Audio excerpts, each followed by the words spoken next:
በልጅቷ ላይ የተገኘው የወንድ ዘር ፈሳሽ እሱ እንደደፈራት የሚያመላክቱ ነበሩ። እንዴ እሱ ቤቱ አርፎ ተኝቷል ነበር እንዴ ያነቀው? ለማንኛውም የኳን ህይወት ባላሰበው ሁኔታ ከመቅጽበት ወደ አስከፊ ምዕራፍ ተለወጠ። ኳን በሀገሪቱ በቴኳንዶ ችሎታው በጣም ታዋቂ ልጅ ስለነበር የእሱ በግድያ ወንጀል መከሰስ ዜና በመላ ሀገሪቱ ወዲያው ነበር የተሰራጨው። በዚህም ምክንያት ህዝቡ አይንህን ላፈር ብሎ በከፍተኛ ጥላቻ ተሞልቶ እውነተኛ ፍትህ ለሟቿ ወጣት ብሎ ሰላማዊ ሰልፍ ወጣበት። ምስኪኗ የኳን እናትም የልጇን ንጽህና ልታስረዳ ብትሞክርም ሰሚ አጥታ ብቻዋን መንከራተት ጀመረች።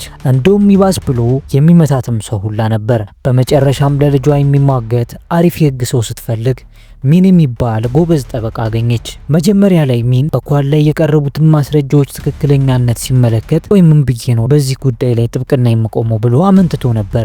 ግን በመጨረሻ እሺ በቃ ልሞክር ብሎ ጥብቅና ሊቆምላት ይስማማል። በነጋታው ኳን ፍርድ ቤት ቀረበ። ሚዲያዎችም የኳንን ፍርድ ሂደት ለመዘገብ ሰፍ ብለው ካሜራቸውን ደቅነው እየተጠባበቁ ነው። ፍርድ ቤቱም የኳንን መዝገብ በጥልቀት በመመልከት ግራ ቀኙን አይቶ ኳንን ወንጀለኛ በማለት ያለ ኃጢአቱ የእድሜ ልክ እስራት ይፈርድበታል። ምስኪን ኳን ከቴኳንዶ ስፖርትና ከኮምፒውተር ጌም ውጪ ምንም ነገር የማያውቀው ኳን አደገኛ ወንጀለኞች ወደሚታሰሩበት ማዕከላዊ ከፍተኛ ጥበቃ ወደሚደረግበት እስር ቤት ይወሰዳል።